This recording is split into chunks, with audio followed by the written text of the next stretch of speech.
মাননীয় স্পিকার, আজকের আমি এখানে দাঁড়িয়েছি 2026-2027 সালের বাজেট।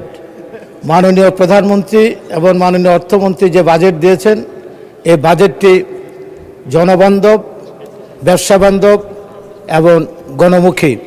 আমি এই বাজেটকে অভিনন্দন জানাই। আমি বাজেটের উপর বিশেষ বক্তব্য রাখব না, কারণ আমি এই ব্যাপারে বিশেষ অভিজ্ঞ ব্যক্তি নই। আমি দু একটি কথা বলতে চাই। মাননীয় স্পিকার, আমার এলাকা নোয়াখালী 3 বেগমগঞ্জ।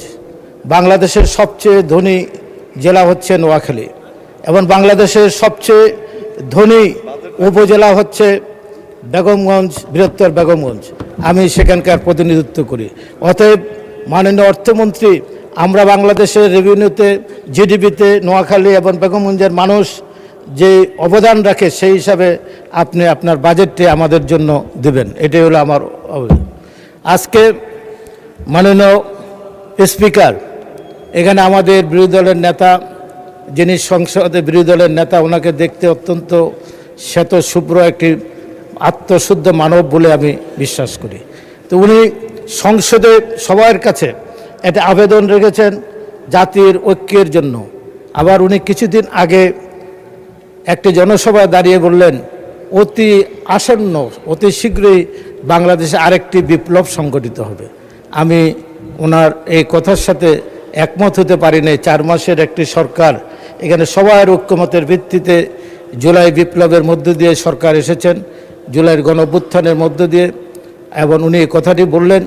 আমি অত্যন্ত ব্যথিত হয়েছে, কারণ উনি ওনার মতন একজন সজ্জন দেশপ্রেমিক ব্যক্তি 4 বছরের সরকারকে বিপ্লবের মাধ্যমে 4 মাসের সরকারের বিপ্লব, কি বিপ্লব হবে আল্লাহ জানে, এক আল্লাহ ছাড়া বলতে পারবেন। এখানে আমি আরেকটি কথা বলতে চাই।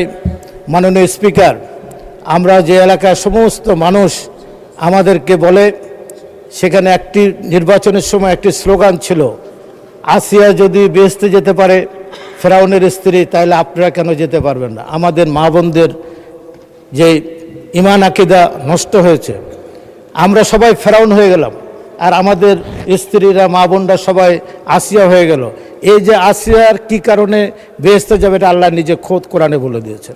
আর সব টাকা দিয়ে, 10,000 টাকা, বিভিন্ন টাকা চাল দিয়ে এই আসিয়াদের চরিত্র যেভাবে হরণ হয়েছে, আমি আপনাকে বলতে চাই, মাননীয় বিরোধী দলের নেতার কাছে আমার একটা আবেদন থাকবে, আপনি একটি দোয়া দিবস জাতির সামনে আপনি পেশ করবেন। আপনি দোয়া করবেন এই সংসদে, যেন আমাদের সবার ইমান আকিদা ফেরত আসে।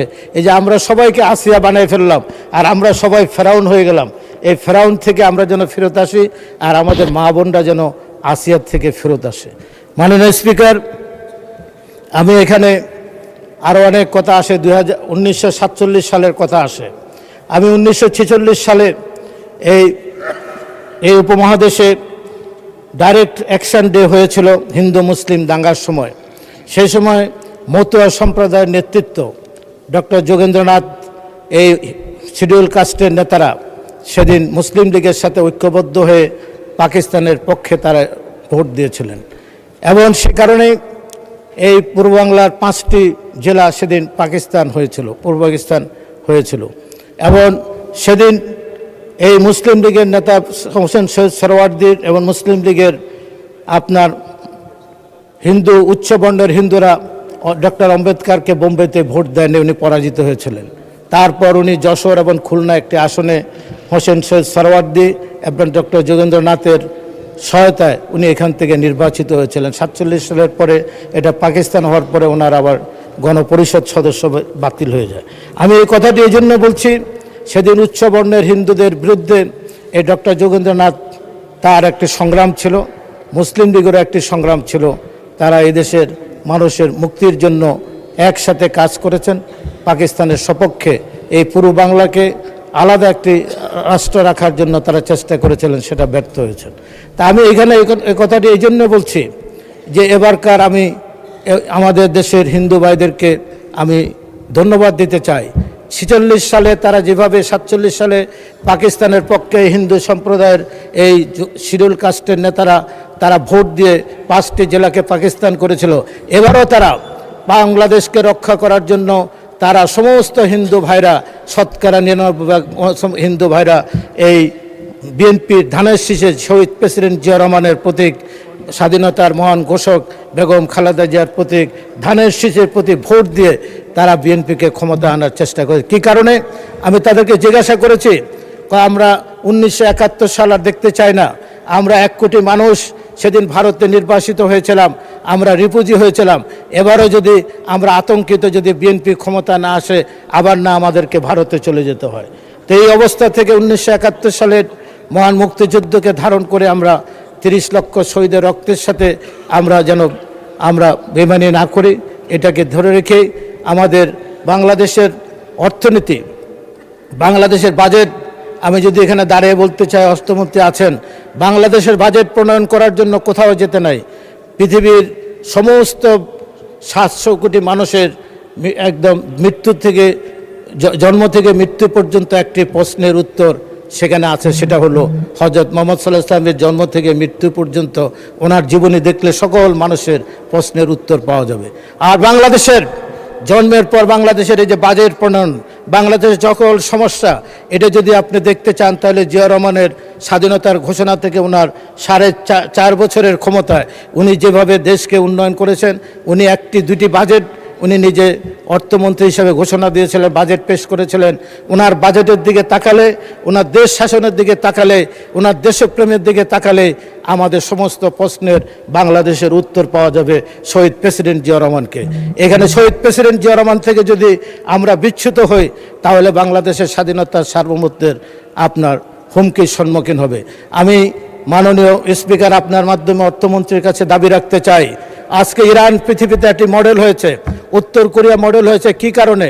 তারা যদি সামরিক খাতে এই উন্নতি না করতে পারতো, তাহলে আজকে ইরানের মানচিত্র থাকতো না। আমিও আজকে এই হাউজে আপনার মাধ্যমে সবার কাছে 300 সংসদ সদস্য সবার কাছে আবেদন রাখবো, বাংলাদেশের সামরিক খাতে 42,000 কোটি টাকা নয়, 1 লক্ষ কোটি টাকা বাংলাদেশের সামরিক খাতে বাজেট করা হয়েছে। বাংলাদেশ কারো বিরুদ্ধে যুদ্ধ করবে না, কিন্তু আপনার আত্মরক্ষার জন্য আমাদের প্রস্তুতি থাকা প্রয়োজন। এই খাতে যদি ইরান যদি এই প্রস্তুতি না রাখতো, তাহলে ইরানের মানচিত্র থেকে ইরান বসে যেত। তাই আমি আমার বক্তব্যে আরেকটু কিছু বলতে চাই, আমার এলাকার দিকে যাই। এবার আমি আরেকটি কথা বলতে চাই, গাজীপুর এবং সাভার হচ্ছে নারী শ্রমিকদের আবাসস্থল এবং কর্মস্থল। এখানে একটি অত্যাধুনিক নারী শ্রমিক হাসপাতাল করার জন্য আমি সরকারের কাছে আবেদন রাখছি। আজকে আমি আমার এলাকার কথা কিছু বলতে চাই। মাননীয় স্পিকার, আমি আগেই বলেছি, আমার বেগম খালেদা জিয়া ক্ষমতায় থাকার সময় আমার চমুনি এসএ কলেজটি বন্ধ হয়ে গেছিল। প্রায় 40 একরের উপরে কলেজটি নির্মিত। এই কলেজের উনি 13টি বিভাগে সেদিন অনার্স কোর্স চালু করেছিলেন, 105 জন শিক্ষক নিয়োগ দেওয়ার ব্যবস্থা করেছিলেন। আমি আপনার মাধ্যমে, শিক্ষামন্ত্রী এখানে নাই আছেন, বলল যে ন্যূনতম 6টি মাস্টার্স কোর্স এই কলেজে চালু করার জন্য দাবি জানাচ্ছি। আমার এখানে একটি শহীদ প্রেসিডেন্ট জিয়া রহমান, একটু 1 মিনিট বাড়ায় দেবেন স্পিকার, 1 মিনিট। একটি ভোকেশনাল ডিপ্লোমা ইনস্টিটিউট করেছিলেন, আমি সেটাকে 91 সালে ডিপ্লোমা করেছিলাম, 2001 সালে এটাকে বিএসসি ইঞ্জিনিয়ারিং কলেজে রূপান্তর করেছি। শহীদ প্রেসিডেন্ট জিয়া রহমান 30 বিঘার উপর একটি ATI, একটি এগ্রিকালচার ট্রেনিং ইনস্টিটিউট করে গেছেন। সেখানে ধন্যবাদ মাননীয় সদস্য। মাননীয় স্পিকার মহোদয় বলে গেছেন, টাইম চাহিয়া লজ্জা দিবেন না।